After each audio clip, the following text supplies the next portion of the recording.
आज आपण बनवणार आहोत तुरीच्या सोल्याची भाजी. तुरीच्या शेंगा सोलून घेऊ आणि त्यातले चांगले दाणे काढून घेऊ आपण. यासाठी लागणार आहे आपल्या तुरीचे सोले, कोथिंबीर, लसूण आणि हिरवी मिरची. तुरीचे सोले चांगले भाजून घेऊ आपण.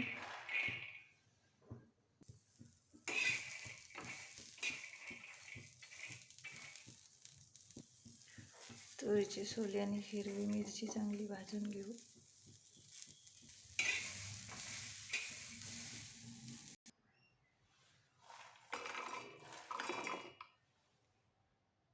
तुरीचे दाणे आणि कोथिंबीर आणि लसूण आपण मिक्सरमधून बारीक करून घेऊ.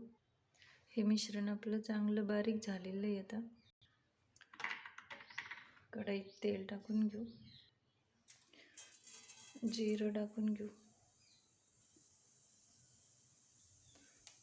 लसूण टाकून घेऊ. लसूण चांगलं तळलेलं आहे. आता हे दाणे बारीक केलेले टाकून घेऊ. आता याच्यामध्ये पाणी घालून घेऊ आपण.